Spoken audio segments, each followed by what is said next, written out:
Greetings, beloved, and Happy New Year. Welcome to this first edition of 2026 of On the Living Edge. Dr. Mark Chironna here. I'm grateful that you've decided to join me tonight.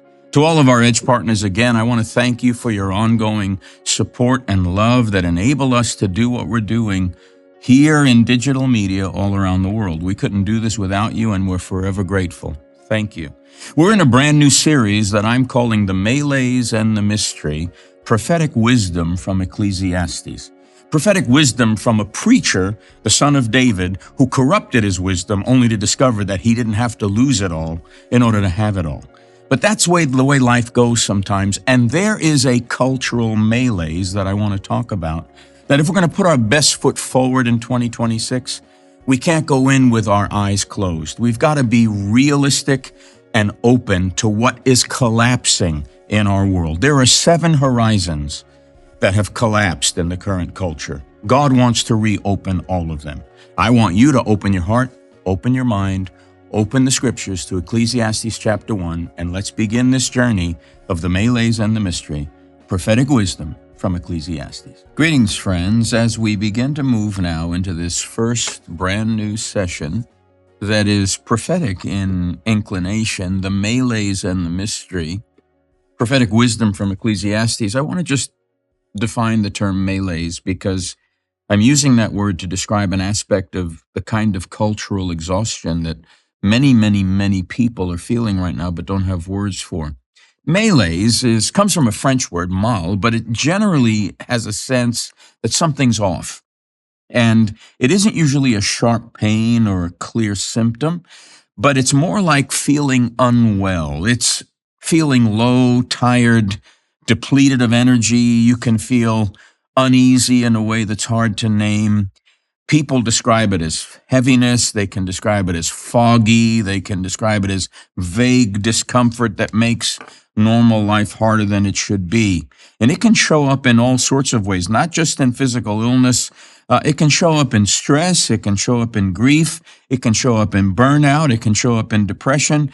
It can show up in the side effects of medication, but it can also show up in the kinds of dynamics that are tied to what we're facing in the current culture. And so I want to look at the wisdom of the book of Ecclesiastes, which is all about what Solomon, the preacher, calls vanity. So we all know that Ecclesiastes chapter 1 opens up with vanity of vanities, says the preacher. Vanity of vanities, all is vanity. Now, the word preacher, this is the son of David. We're told he's the son of David, so we know it's Solomon, but he refers to call himself in Hebrew, kohelet, the preacher. So I'm going to use the term kohelet because it's used often in many commentaries for a reason. When the word vanity appears in our English translations, it gives an impression that it's a moral judgment, and that's not what's happening here at all. Vanity is a misleading term in comparison to what's being described as a lived experience in the Hebrew by Solomon after all of his escapades and his corruption of wisdom. The word is hevel, Hevel in the English, in the Hebrew, hevel, and it means vapor. It means breath. It means mist. And it implies something that's transient, something that's insubstantial, something that's puzzling. And it's related to the malaise I'm talking about. And it occurs 38 times in the book of Ecclesiastes, more than anywhere else in the sacred text. Hevel, which is inaccurately interpreted as vanity, names how reality appears when examined honestly from within what Charles Taylor calls the immanent frame. Now, I'm going to define that in just a moment, but I want you to keep in back of your mind, immanent frame. It's not a mood. It's not a failure of faith. And it's simply an observation about existence. And it all takes place in this phrase, under the sun. Kohelet, the preacher, Solomon, uses the phrase under the sun. It's a recurring marker throughout the book. He uses the phrase 29 times. And what's happening is that its function is to delimit, to shrink down the scope of what Kohelet, the preacher, is inquiring about. everything he examines, everything he tests, everything he finds is under the sun. It's within the closed system of immanent reality. Now, the term immanent frame comes from the Christian philosopher Charles Taylor, who is at this time 94 years young, and he's taking that term immanent frame from various conversations with other scholars. Max Weber famously called the word out disenchantment in the 20th century to describe the world as having been stripped of sacred presence. C.S. Lewis was very aware of that. J.R. Tolkien was very aware of that, which is why they wrote the way they wrote. The goal was to help re-enchant the consciousness of the generations. But disenchantment comes from a German word, because Max Weber was a German philosopher, and Saubertung. And that word implies this idea that the sacred has been stripped away from our experience of reality. Now, what Charles Taylor does with that is he clarifies that. He wants to talk not primarily about belief per se, but about how reality shows up for us. And again, this all plays into the Malaise. The immanent frame for Charles Taylor is that his existence is structured as if the world is all operationally real, right? So when he talks about the malaise of immanence, he's saying that we are living with a haunting sense that something is missing, all because of this disenchantment, which gets us back to cultural exhaustion. And one of the reasons why that's happening. Now, the key insight with all of this is that this is all taking place under the sun. And so that's the scriptural equivalent of the phrase immanent frame. And what the preacher, Kohelet, describes 2,500 years ago is the condition Taylor is describing right now in late modernity, post-modernity. Now, there's a concept in philosophy called a horizon. There are 7 horizons tied to your life and mine, and a horizon is not what you look at in that regard. A horizon is what you look toward. Our horizons, and there are many, are what we look toward. Now, a few months back, I did a series of teachings on Christ as the horizon of our ultimate end. But we want to look at that now a little bit differently, because we're talking about something we're looking toward, and it's a background structure against which things show up in our lives as meaningful, as significant, as hopeful. Without those horizons that like a horizon of significance, which is what we're going to talk about as one of them. Without a horizon of significance, things don't show up in your life as meaningful. And so there's grounding to all this because this is part of our lived experience. We don't experience isolated objects. We experience objects against horizons. If you're walking through a forest, you're not just experiencing an isolated group of trees, you're seeing them against the backdrop of something much larger. You go outside on a sunny day and you look up at the clouds and you look at all that's around you. You're looking at everything not as isolated, but as coming under this canopy, under the sun, right? There's this sense in which we need to understand that this is a reality that when we recognize that everything is horizon, we have depth, we have context, and we have orientation. We're oriented towards a direction. We're moving somewhere. And so when horizons are open, the world is spacious. We experience the world as spacious. We experience direction. We experience possibility. But when horizons collapse for 1,001 reasons in a disenchanted culture, the world gets flat. Everything closes in, and we begin to suffocate. There's a lot of flat earthers these days. I can hardly believe that, but it's because of all the many ways in which our minds make all the wrong connections. But ultimately, when you hear someone philosophically say the world is flat, what they're saying is that we've become disenchanted and we've lost all our horizons, our horizon of meaning, our horizon of hope, our horizon of significance, our horizon of well-being. They've all collapsed and we're suffocating. So human beings, we were created to live toward meaning. We were created to live toward others. We were created to live toward the future because Christ, who is the beginning and the end, is summoning us from the future to the future. So we were created toward that future and toward the transcendence of that future. These orientations are horizons. Their collapse isn't merely psychological distress. Their collapse is an alteration in how reality itself shows up for us in life. Listen carefully. There are 7 horizons. I'm going to give you the meaning of all of them, okay? So the existential philosophers would argue that a horizon of meaning is a horizon that gives us a ground for existence. It's our disciplinary ground. Horizon of meaning means we're grounded. We're psychologically grounded. We are spiritually grounded. We are aesthetically grounded. The core need in a horizon of meaning is coherence. Everything holds together. The sense that life makes sense. The effort that connects us to purpose. It's about the fact that existence isn't arbitrary. It's meaningful. Viktor Frankl said this as a result of his time in Auschwitz, surviving the concentration camp. Those who have a why can bear almost any how, and he was borrowing that from Friedrich Nietzsche. So he develops the psychology of the will to meaning because it's what he argues is the basic human drive, which is all tied to a horizon of meaning.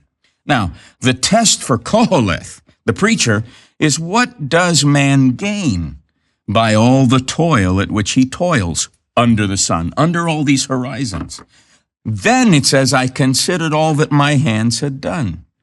And behold, all was hevel, smoke, just disappeared, vanished.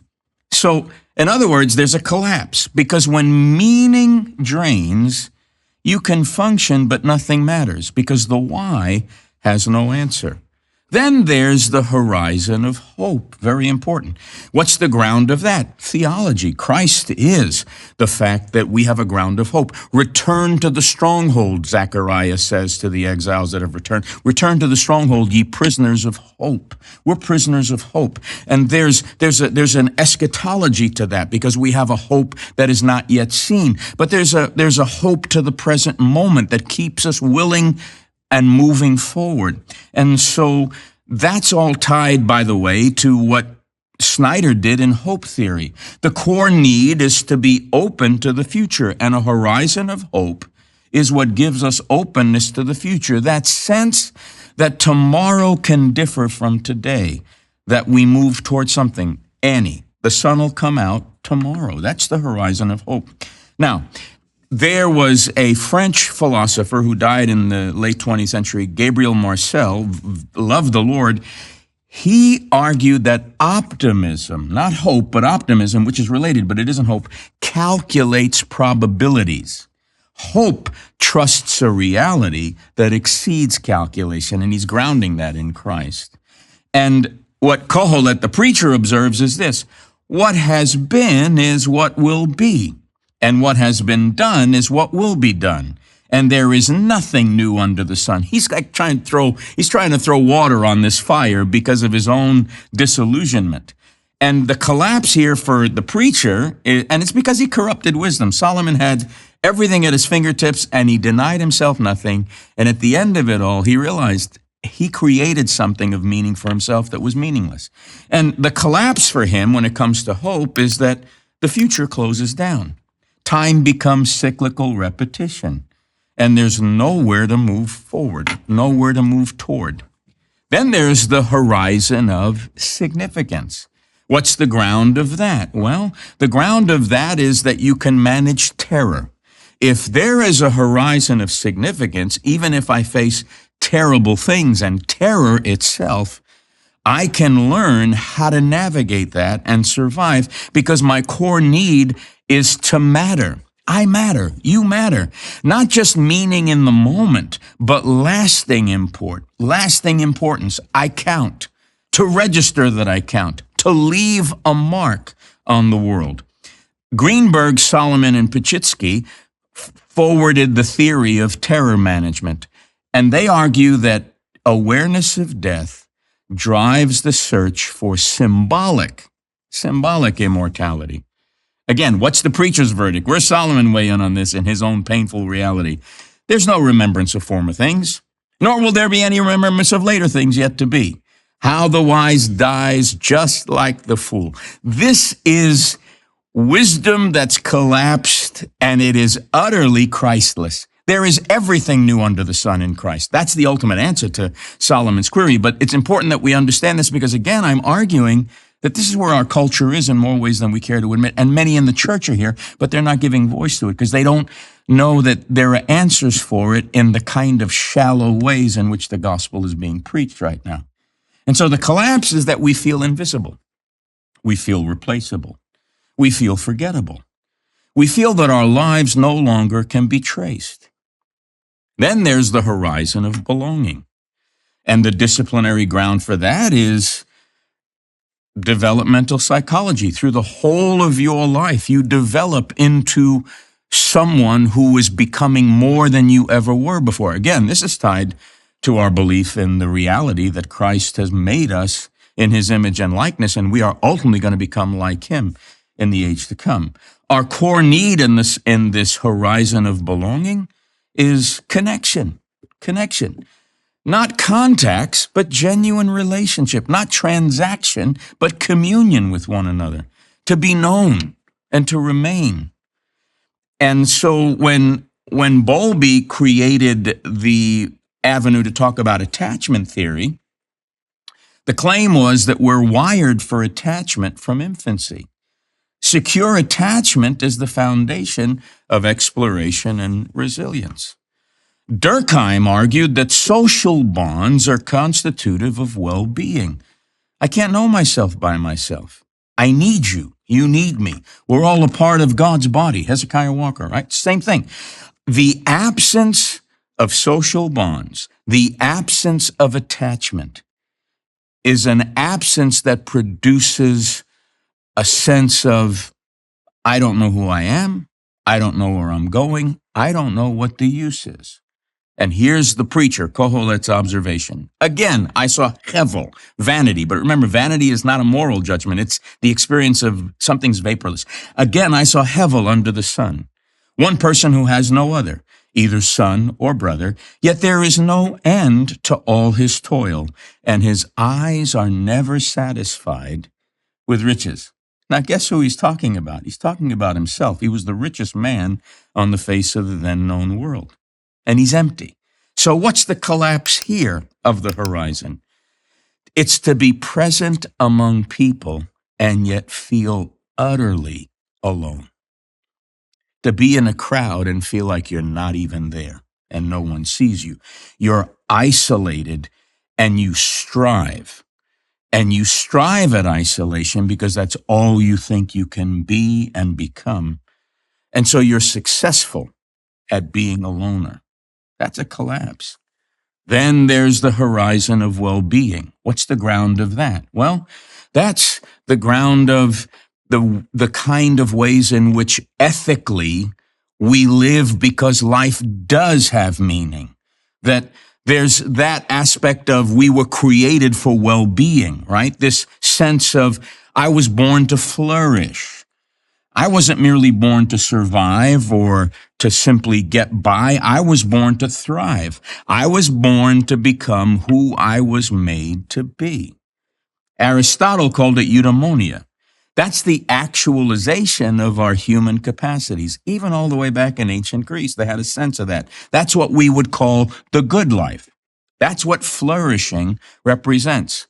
So in Kohelet, the preacher's experiment, his failed experiment, he says, I said in my heart, come now, I will test you with pleasure. Enjoy yourself. But behold, this was also hevel. I denied myself nothing my eyes desired, and behold, all was hevel. It was vaporless. Now, there's a truth to everything he's saying, but there's also an existential despair because he isn't yet ready to admit, fear God and keep his commandments. So the collapse of a horizon of well-being is that life becomes maintenance. survival without flourishing, and just simply going through the motions. And then there's the horizon of agency. Will and agency are related. Will is the ability to choose something, and we do that sometimes poorly. And then agency is the capacity to act on what you choose. So when we talk about a horizon of agency, we're talking about the fact that at some level we are autonomous. We have a free will. There is what Alfred Bandura in psychology called the theory of self-efficacy, that we're self-determined, right? The core need is our capacity to act, to initiate, to shape outcomes, to author our life.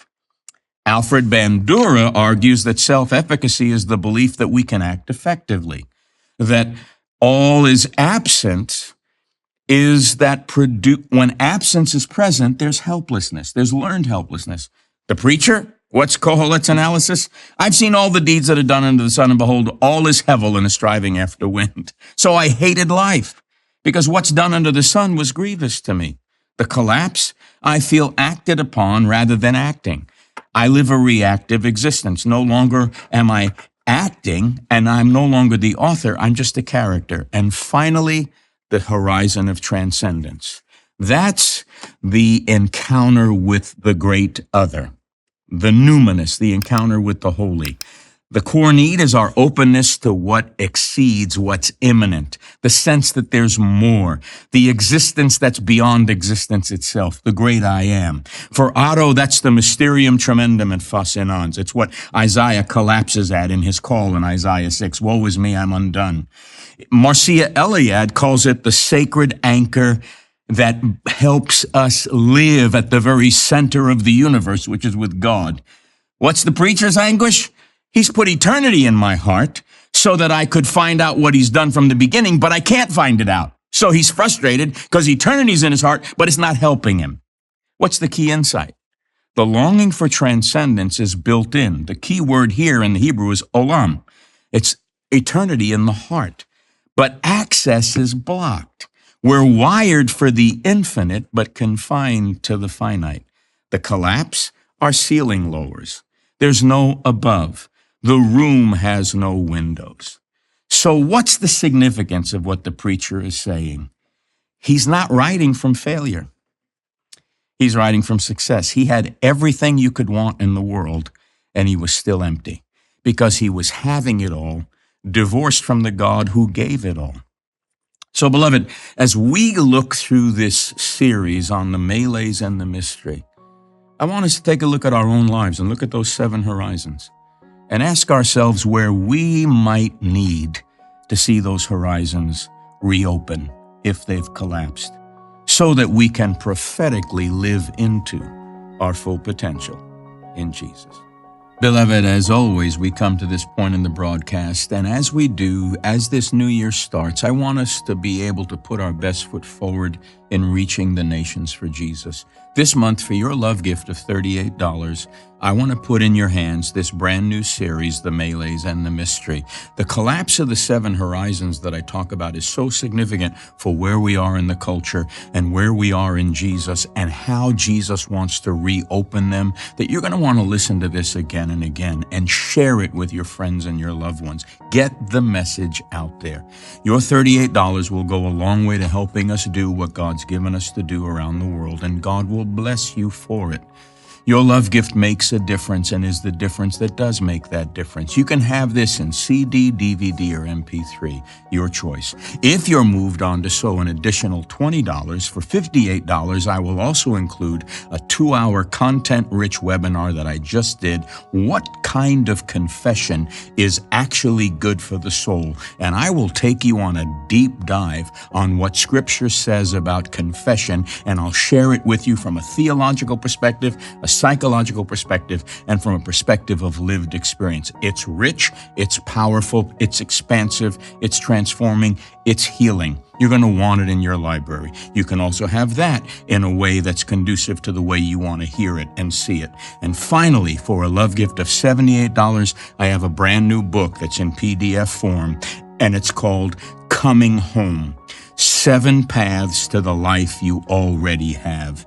This is about those 7 horizons I've taught on in a way that takes you on a journey of homecoming from the inside out and shows you step by step how those horizons are reopened in your life as you put yourself in a position to allow grace to reopen them. 177 pages worth of rich content. You won't be disappointed. Beloved, this is a moment for you to participate with us. Sow your best love gift, 38, 58, 78, and let me respond and say thank you accordingly. Call now, sow now. Happy New Year. Beloved pastors, if you're in a place where you're desiring input and mentoring on how to navigate the turbulent waters we're in, and you want to be more furnished in what you are called to do and be as you lead a congregation into the fullness of God's grace, I invite you to participate in my Engage Pastors Fellowship. You can click on that link and it'll take you to tell you all that it's about. We would enjoy having you as part of the journey. Click on that link. We'll see you there.